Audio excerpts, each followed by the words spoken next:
আসসালামু আলাইকুম। আমি ডক্টর রিতা তাহির। ধন্যবাদ জানাচ্ছি সবাইকে। আজকে আমি কথা বলবো প্রেগন্যান্সির ফার্স্ট ট্রাইমেস্টারে অর্থাৎ প্রথম 3 মাসে আলট্রাসোনোগ্রাম কেন করতে হবে, না করলে কী কী অসুবিধা হতে পারে এবং আলট্রাসোনোগ্রাম করার আগে কীভাবে রোগীকে প্রিপারেশান নিতে হবে এবং আপনারা নিজেরা কিভাবে রিপোর্টটা দেখে বুঝতে পারবেন যে আপনার আলট্রা রিপোর্টটা কী। তো আশা করি আমি খুব সহজভাবে আপনাদেরকে বোঝানোর চেষ্টা করব এবং সহজ এবং সুন্দরভাবে বোঝার জন্য আমার পাশেই থাকুন, ভিডিওটি না টেনে দেখতে থাকুন। সাধারণত প্রেগন্যান্সির যে সময়টা সেটাকে 3টা ট্রাইমেস্টারে ভাগ করা হয়ে থাকে। First trimester, second trimester, third trimester. First ট্রাইমেস্টারটা হচ্ছে প্রথম 12 সপ্তাহ আমরা ধরে থাকি। তো পেশেন্টরা সাধারণত বাসায় যখন তার মাসিকের ডেটটা পার হয়ে যায় তখনই আমাদের কাছে আসে, কিংবা নিজেরাও বাসায় প্রেগন্যান্সি টেস্ট করে কনফার্ম হয়ে ডক্টরের কাছে আসে যে সে প্রেগনেন্ট হয়েছেন। তো রুগী যখন ফলো আপে আসেন তখন আমরা তাকে তার অনেকগুলো ইনভেস্টিগেশনের পাশাপাশি একটা আলট্রাসোনোগ্রাম পরীক্ষা দিয়ে থাকি। তো রুগীরা আমাদের একটু অনীহা দেখায় যে আমি তো প্রেগনেন্ট হয়েছি, প্রস্রাব টেস্ট করে পজিটিভ আসছে, এখনই কেন আলট্রাসোনোগ্রাম করতে হবে, আলট্রাসোনোগ্রামটা কিছুদিন পরে করব। এখন আমি বলবো যে কেন করতে হবে এবং না করলে কী কী অসুবিধা হয়। ফার্স্ট ট্রাইমেস্টারে আমি বলবো যে ফার্স্ট ট্রাইমেস্টারে অন্তত পক্ষে একটা হলেও আলট্রাসোনোগ্রাম আপনাকে করতে হবেই। কারণ ফার্স্ট ট্রাইমেস্টারে আপনার আলট্রাসোনোগ্রামটা করে যেটা আমরা কনফার্ম হতে পারবো যে আপনার বাচ্চা হওয়ার নর্মাল যে জায়গা সেটা হচ্ছে ইউটেরাস, জরায়ু হচ্ছে বাচ্চা হওয়ার নর্মাল জায়গা। কিন্তু বাচ্চা যে সবসময় নর্মালি হবে, নর্মাল জায়গায় হবে সেটা কিন্তু না, এটা অনেক সময় ছন্দপতন হতে পারে। বাচ্চা দেখা যায় যে সবার ক্ষেত্রে না, হয়তো শতকরা 100 জনের মধ্যে 1 জনের হতে পারে যে জরায়ুতে না থেকে বাচ্চাটা দেখা গেছে যে টিউবে কিংবা ওভারিতে অ্যাক্টিভ প্রেগনেন্সি, যেটা যে বাচ্চা জরায়ুতে না থেকে অন্য কোনো জায়গায় হয়ে থাকে। তো যেটা মেডিকেলি খুবই ইমার্জেন্সি এবং এত বেশি ইমার্জেন্সি যে আর্লিতে যদি সেটা ডায়াগনোসিস না করা যায় তাহলে কিন্তু সেটা রাপচার হয়ে যেতে পারে এবং রাপচার অ্যাক্টিভ প্রেগনেন্সির ভয়াবহতা খুব বেশি, মা কিন্তু জীবন হুমকির মুখে পড়ে যেতে পারে। সেই জন্য ফার্স্ট ট্রাইমেস্টারে আলট্রাসোনোগ্রাম করে কনফার্ম হতে হবে যে বাচ্চা যে আসছে সেটা জরায়ুতে আসছে নাকি জরায়ুর বাহিরে কোথাও আছে। সো এটার ইমার্জেন্সি খুব বেশি। তারপরে ফার্স্ট ট্রাইমেস্টারে বা প্রথম 3 মাসে আলট্রাসোনোগ্রাম করতে হবে এই জন্য যে আপনার যে বাচ্চাটা আসছে সেটা কি একটা বাচ্চা, 2টা বাচ্চা নাকি 3টা বাচ্চা, আপনার নাম্বার অফ ফিটাসটা দেখার জন্য কিন্তু ফার্স্ট ট্রাইমেস্টারে আলট্রাসোনোটা খুব জরুরি। তারপর আবার অনেক সময় দেখা যায় যে আলট্রাসোনো করে যে বাচ্চার যে সেক আসছে, অর্থাৎ বাচ্চার যে জেস্টেশনাল সেক যেটা আসছে সেটা কি রেগুলার আছে নাকি ইরেগুলার আছে। তো রেগুলার যদি থাকে, সুন্দর যদি থাকে, তাহলে বোঝা যায় যে না, আলহামদুলিল্লাহ বাচ্চাটা ভালো আছে, এটার সামনের দিকে আগিয়ে নেওয়া যাবে। বাট অনেক সময় দেখা যায় যে ইরেগুলার সেক থাকে বা একটু এলোমেলো থাকে, তখন এটা দিয়ে আমরা একটু কনফিউজ থাকি যে বাচ্চা আসলে এটা কি সামনে আগাবে নাকি আগাবে না। তারপরেও যদি ব্লিডিং না হয় বা কোনো সমস্যা না থাকে, পেশেন্টকে আমরা ফলো আপে রাখি যে আপনি 1 সপ্তাহ বা 2 সপ্তাহ পরে আবার আলট্রাসোনোগ্রাম করবেন। তারপর অনেক সময় দেখা যায় যে বাচ্চার জরায়ুতে আসছে এবং জেস্টেশনাল সেক যেটা সেটাও আসছে, কিন্তু হার্টবিট যেটা যে 7 সপ্তাহ 8 সপ্তাহ 9 সপ্তাহ হয়ে গিয়েছে, সেকটা আসছে, বাচ্চার থলিটা আসছে, কিন্তু বাচ্চার যে ফিটাল পুল বাচ্চার যে অংশ সে অংশটা আসে নাই, যেটাকে আমরা মেডিকেলে বলে থাকি ব্লাইটেড ওভাম। এটাও কিন্তু কন্টিনিউ করা যাবে না। সেক্ষেত্রে দেখা গেছে যে আপনি অনেক দিন পরে যদি আলট্রাসোনোগ্রাম করেন, এর আগেই কিন্তু আপনার অনেক বেশি সমস্যা হয়ে যেতে পারে। আবার যেটা হয় যে অনেক সময় যে বাচ্চা আসছে এবং বাচ্চার ফিটাল পুলও আসছে, কিন্তু বাচ্চার হার্টবিটটা আসে নাই, হৃদস্পন্দন যেটা আমরা বলে থাকি, সেটাও কিন্তু তাহলে বাচ্চা কন্টিনিউ করা যাবে না, সেটা মিসড অ্যাবর্শন। তো এই যে কিছু ব্যাপার আছে, সেই ব্যাপারগুলো যদি আপনারা ফার্স্ট ট্রাইমেস্টার আলট্রাসোনোগ্রাম না করেন তাহলে কিন্তু এগুলো আপনারা কনফার্ম হতে পারবেন না এবং সমস্যার সম্মুখীন হতে হবে। আরেকটা জিনিস যেটা ইম্পর্টেন্ট, যে বাচ্চার হওয়ার সম্ভাব্য ডেট যেটা প্রথম আলট্রাসোনোগ্রামটা করে সেটা কিন্তু একটা সম্ভাব্য ডেট কনফার্ম করা যায়। ইডিডি অর্থাৎ এক্সপেক্টেড ডেট অফ ডেলিভারি যেটা, সেটা প্রথম ট্রাইমেস্টারে আল্ট্রাসোনোগ্রাম করে যেই ডেটটা পাওয়া যায় সেটাই সঠিক থাকে। কারণ অনেক সময় মায়েরা সঠিকভাবে মাসিকের ডেট বলতে পারে না, কেউ ভুলে যায়, কারো মনে থাকে না, কেউ ভুল বলে। কিন্তু ফার্স্ট ট্রাইমেস্টার আল্ট্রাসোনোগ্রাম করে আমরা ডেটটাও কিন্তু মোটামুটি একটা ধারণা পেতে পারি, যেটা পরবর্তীতে দেখা যায় যে 19-20 অনেক সময় হতে পারে। সেই জন্য ফার্স্ট ট্রাইমেস্টার আল্ট্রাসোনোগ্রামের গুরুত্ব কিন্তু খুব বেশি। তো ফার্স্ট ট্রাইমেস্টার আল্ট্রাসোনোগ্রাম করার আগে পেশেন্টকে একটু প্রিপারেশান নিয়ে আসতে হয়, যেটা অনেক পেশেন্টরাই আসে যে প্রথম ট্রাইমেস্টারে একটু বমি করে মাথা ঘোরায়, তারা পানি খেয়ে রাখতে পারে না। সেই জন্য আমি যেটা বলবো যে ফার্স্ট ট্রাইমেস্টারে প্রেগনেন্সি আল্ট্রাসোনো করার জন্য আমার রোগীরা, আপনারা যারা আছেন তারা বাসা থেকেই নিজেরাই প্রিপারেশান একটু নিয়ে আসবেন। অনেকে না খেয়ে থাকেন, আসলে ফার্স্ট ট্রাইমেস্টারে প্রেগনেন্সি আল্ট্রাসোনোগ্রাম করার জন্য না খেয়ে থাকার কোনো রুলস নাই। আপনাকে যেটা করতে হবে সেটা আপনার প্রস্রাবের চাপ থাকতে হবে। তো এখানে আমাদের রোগীরা প্রায় সময় আমি দেখে থাকি যে অনেকে, সবার কথা আমি বলছি না, তাদেরকে যখন বলা হয় যে আপনারা প্রস্রাবের চাপ নিয়ে আল্ট্রাসোনো করতে আসবেন, তারা সেটা বুঝতে পারে। অনেকে প্রস্রাব করে এসে বসে থাকে, অনেকে অনেক সময় ধরে বসে থাকে, চাপ হচ্ছে না, পানি খেলে বমি করে ফেলতেছে। তো এতে দেখা যায় আপনারা যদি বাসা থেকে আসার সময় জানেন যে ফার্স্ট ট্রাইমেস্টার আল্ট্রাসোনো করতেই হবে, তো বাসা থেকে আসার সময় আপনারা মোটামুটি একটা চাপ নিয়ে আসবেন, যেন হসপিটালে এসে আপনি একটু সময় বসলেই আপনার প্রস্রাবের চাপ হয়ে যায় এবং আপনার আল্ট্রা রিপোর্টটা সুন্দরভাবে করা যায়। আবার যেটা হয় যে আপনার সময়টাও কিন্তু একটু কম লাগে, কারণ হসপিটালে আসলে আপনাকে যখন আল্ট্রাসোনো করতে শোয়ানো হবে তখন দেখা গেছে আপনাকে বারবার উঠাই দেওয়া হচ্ছে, কারণ আপনার রিপোর্ট তো ভালো দিতে হবে। আপনাকে বারবার উঠাই দেওয়া হচ্ছে, আপনি নিজেও বিরক্ত হচ্ছেন, ডক্টরও বিরক্ত হচ্ছে, সাথে যারা অ্যাসিস্ট্যান্স থাকে তারাও কিন্তু বিরক্ত হয়ে যাচ্ছে। তো আপনি যদি ফার্স্ট ট্রাইমেস্টার আপনি জানেন যে আপনার আল্ট্রাসোনো করার জন্য প্রস্রাবের চাপ বেশি লাগবে, তাহলে আপনি যদি আগে থেকেই সেই প্রিপারেশনটা নিয়ে আসেন তাহলে কিন্তু আপনার সময়ও কম লাগছে এবং আপনি খুব ইজিভাবেই সুন্দর একটা রিপোর্ট পেয়ে যাচ্ছেন। তো আল্ট্রাসোনোগ্রাম করার আগে, বিশেষ করে ফার্স্ট ট্রাইমেস্টারে, আপনি অবশ্যই প্রস্রাবের চাপ নিয়ে আসবেন।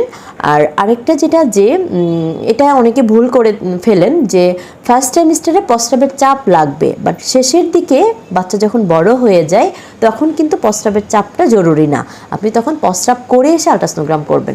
বাট প্রথম 3 মাসে আল্ট্রাসোনো করার জন্য প্রস্রাবের চাপ নিয়ে আল্ট্রাসোনোগ্রামটা করতে হবে। তো আরেকটা জিনিস যেটা, যে রিপোর্ট, আল্ট্রাসোনোগ্রামের রিপোর্টটা দেখা যায় যে আমাদের মেডিকেলের ভাষায় করা হয়। অনেকেই কারণ আমাদের কাছে যে সাধারণ মানুষই বেশি আসে, যারা হয়তো ডক্টর বা মেডিকেল প্রফেশনে আছেন তারা হয়তো ভাষাগুলো বুঝতে পারেন, বাট আমাদের যারা সাধারণ রোগী আছেন তারা কিন্তু মেডিকেলের ভাষাগুলো চাইলেই খুব সহজে বুঝতে পারে। এখানে দোষের কিছু না, তারা বুঝবে না, এটাই স্বাভাবিক। তো যেহেতু আমি আমার রোগীদেরকে যেটা করি, আল্ট্রাসোনো করার সময় নিজে নিজে মুখে মুখে বলতে থাকি যে আপনার এটা রিপোর্ট, এটা ডেলিভারি ডেট, এটা আপনার বাচ্চার বয়স, এটা আসছে, হার্টবিট আসছে। দেখা গেছে অনেক সময় স্বল্পতার জন্য বা রোগীর বেশি প্রেশার থাকলে বা চাপ থাকলে রোগীর, তখন দেখা গেছে অনেকে হয়তো অনেক ডিটেলস বলতে পারে না, কিন্তু বলে দিলে আসলে ভালো হয়। আমি চেষ্টা করি আমার রোগীদেরকে, খুব বেশি যদি চাপ না থাকে, আমি রোগীদেরকে রিপোর্টটা আল্ট্রাসোনোগ্রাম করার সময় বলে দেই। তো যেহেতু বলে দেই, তারপরেও আমি চাই যে আমার রোগীরা বা আমার ভিউয়ার্স যারা আছেন তারা নিজেরাই যেন তাদের রিপোর্টটা নিজেরা বুঝতে পারেন, যে আমার আল্ট্রাসোনোর রিপোর্টটা কি বলেছে, বাচ্চাটা কেমন আছে, সেটা যেন নিজেরাই বুঝতে পারেন। সেই জন্য আমি আপনাদেরকে আমার আল্ট্রাসোনোর রিপোর্টটাও আমি আপনাদের সাথে শেয়ার করে দিব, যেন আপনারা খুব ইজিভাবে রিপোর্টটা বুঝতে পারেন। আর প্রস্রাবের চাপ যদি আপনার ভালো থাকে, বেশি থাকে, তাহলে আল্ট্রা রিপোর্টটা খুবই ভালো হবে, সাবলীল, সুন্দর এবং সঠিক একটা রিপোর্ট আসবে। আর যদি আপনার প্রস্রাবের চাপটা কম থাকে তখন কিন্তু আমরা অনেক সময় খুব ভালো করে দেখতে পারি না। তো এই জন্য প্রস্রাবের চাপটাও কিন্তু খুব জরুরি। তো আসুন আমি এখন যেটা করব, যে আপনাদেরকে রিপোর্টটা আপনাদের সাথে শেয়ার করছি। আমি এখন আল্ট্রাসোনোর একটা পেপার নিয়েছি, যেটা আমি একটু আগে আল্ট্রাসোনো করেছি, যে আর্লি প্রেগনেন্সি, যে ভেরি আর্লি প্রেগনেন্সি, যেটাতে দেখা যাচ্ছে যে একদম ছোট্ট একটা সেক দেখা যাচ্ছে, জরায়ুর মধ্যে এটা হচ্ছে আপনার জরায়ু, আর জরায়ুর পাশে এই যে ছোট্ট একটা সেক, যেটাকে আমরা বলে থাকি জেস্টেশনাল সেক। এই সেকটা কিন্তু আলট্রাসাউন্ড চাপ মানে বেশি থাকলে তখনই বোঝা যায়। এই আর্লি প্রেগনেন্সিতে প্রস্রাবের চাপ যদি না থাকে, কম থাকে, তাহলে কিন্তু এটা অনেক সময় মিস হয়ে যেতে পারে, দেখা নাও যেতে পারে। সেই জন্য প্রস্রাবের চাপটা খুবই জরুরি।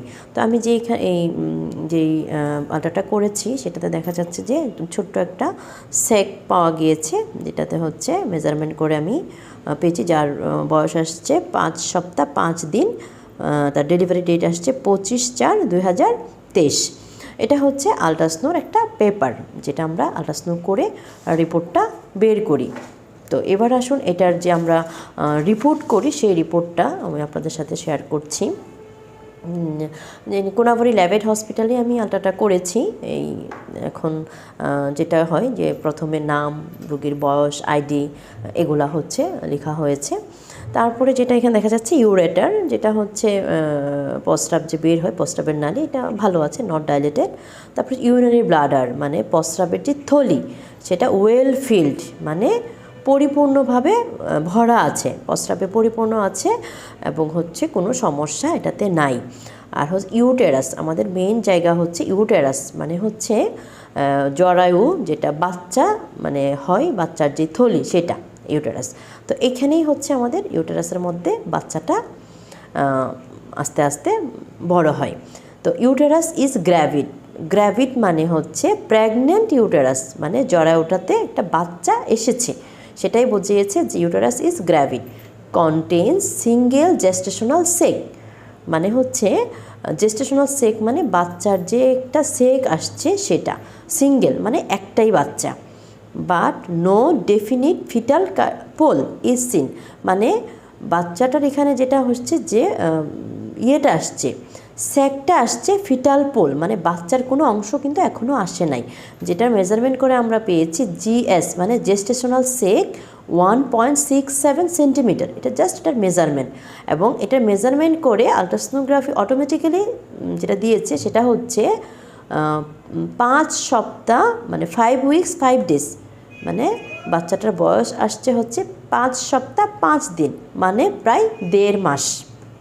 এবং EDD expected date of delivery আসছে 25/4/2023, তার মানে 2023 সালের এপ্রিল মাসের 25 তারিখে বাচ্চা হওয়ার ডেট। এই ডেট থেকে দেখা গেছে যে +- 7 দিন হয়ে থাকে।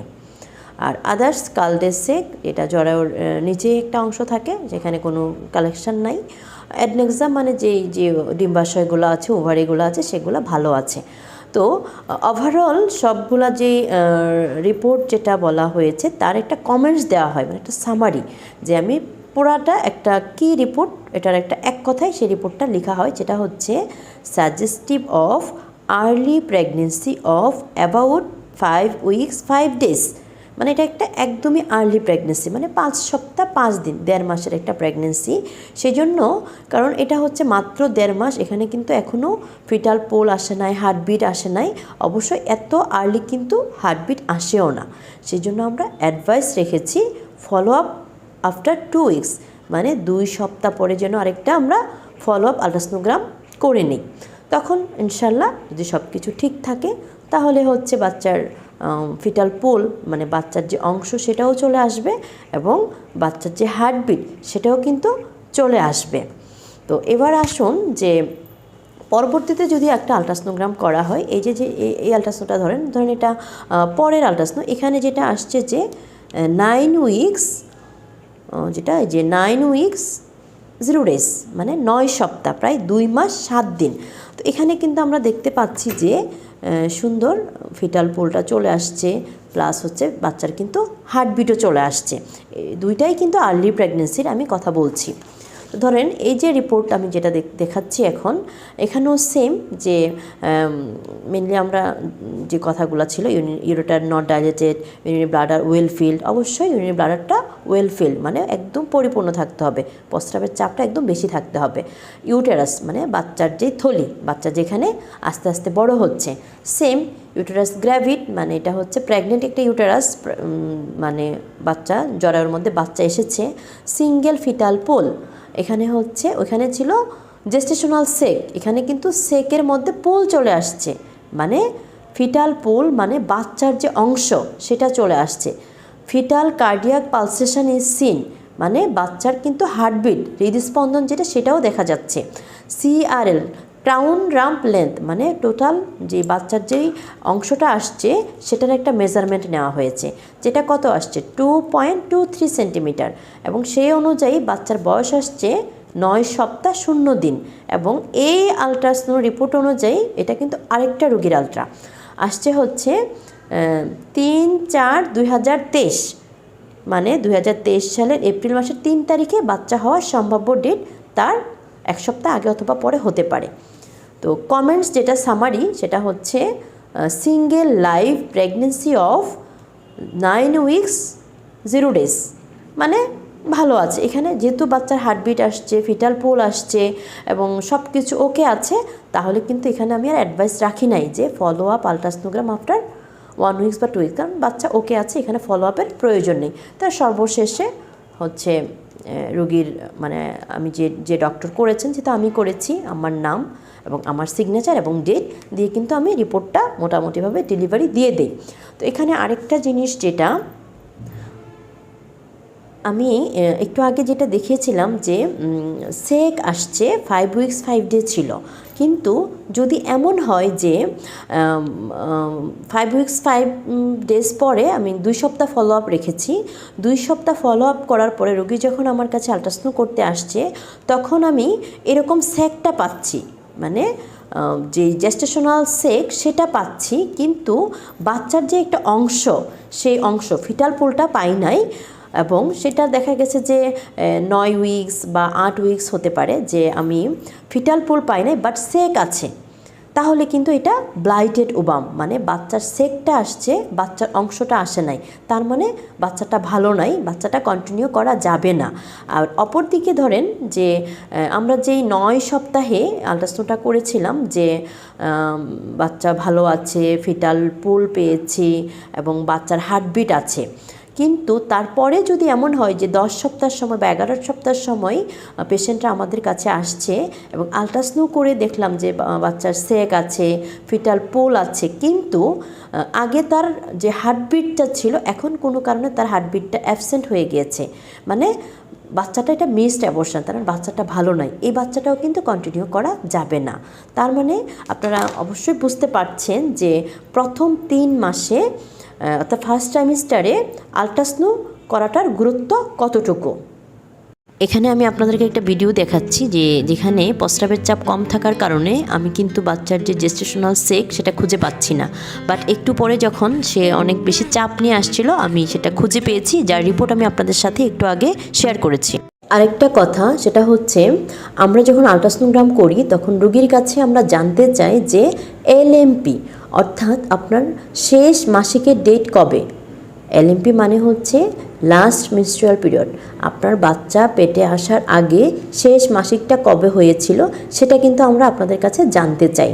তো অনেক রোগী আছেন যারা খুব সুন্দরভাবেই তার মাসিকের ডেটটা মনে রাখেন এবং আমাদের কাছে বলতে পারেন, আর কিছু কিছু রোগী আছেন যারা বলতে পারেন না, তারা হয়তো বলতে গিয়ে ভুল বলে ফেলেন কিংবা তাদের মনে নেই, আর কিছু কিছু রোগী আছেন যারা জানেন কিন্তু ডক্টরের কাছে সেটা বলতে চান না।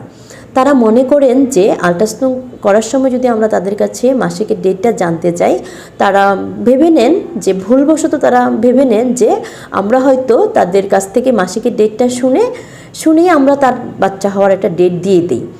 এটা আসলে আপনারা একদমই ভুল ধারণা, এরকমটা ভাবার একদমই কোনো কারণ নাই। কারণ আমরা আপনাদের কাছে মাসিকের ডেটটা এজন্য জানতে চাই যে আপনার বাচ্চাটা আমরা আলট্রাসাউন্ড করে যেই বাচ্চার বয়সটা পাচ্ছি, বাচ্চার পজিশনটা পাচ্ছি, বিশেষ করে বয়সটা যে কত উইকস পাচ্ছি সেইটা আপনার মাসিকের ডেটের সাথে মিলছে কিনা।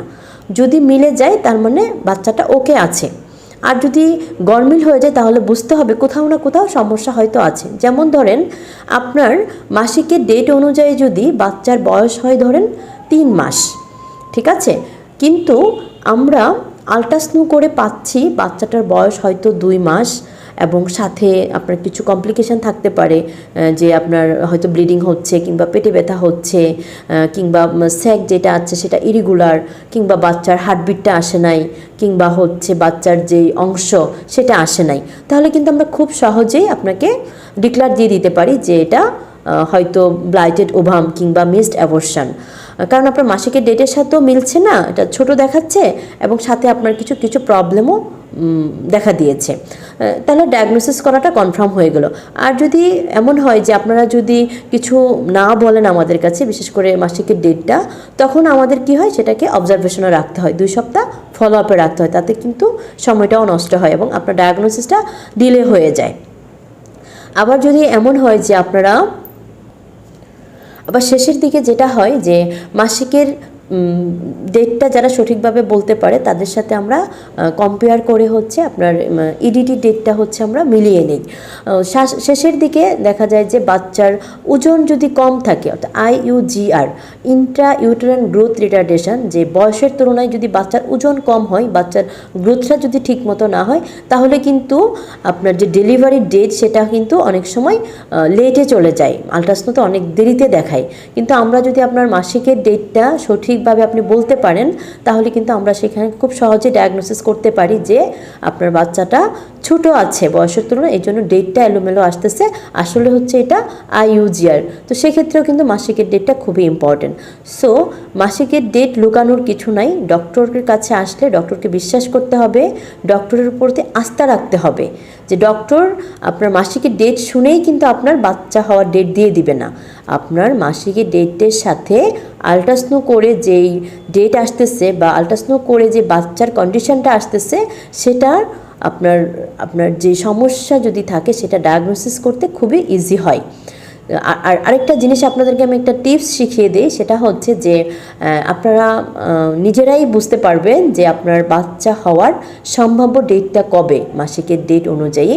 সেটা হচ্ছে 9, মানে আপনার যে শেষ মাসিক হয়েছে সেই মাসিকের ডেট থেকে 9 ক্যালেন্ডার মান্থ +- 7 ডেজ, অর্থাৎ আপনার যে মাসিকের ডেট তার থেকে 9 মাস যোগ দিবেন এবং সাথে 7 দিন যোগ দিবেন। ধরেন কারো যদি মাসিকের ডেট থাকে, শেষ মাসিকের ডেট যে জানুয়ারির 1 তারিখ, তাহলে আপনি 9 মাস আপনি যোগ করেন, যে February, March, April, May, June, July, August, September, October, তার মানে অক্টোবরে হচ্ছে আপনার 9 মাস 1 তারিখে, তার সাথে যোগ দেন তার অক্টোবরে 8 তারিখ, তার মানে আপনার বাচ্চা হওয়ার সম্ভাব্য ডেট হচ্ছে অক্টোবর মাসের 8 তারিখ, তার 7 দিন আগে অথবা পরে। তো আশা করি আমার এই আজকের এই ভিডিওটি আপনাদের আমি যতটুকু পেরেছি আমার সাধ্যমতো বোঝানোর চেষ্টা করেছি।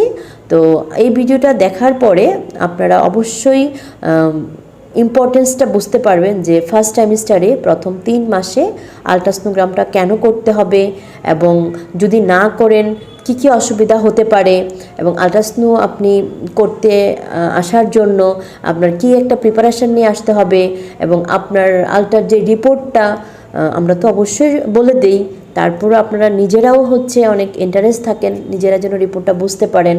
তো আশা করি ভিডিওটার মাধ্যমে আপনারা হয়তো এই কিছু বিষয় ক্লিয়ার হয়ে যাবে।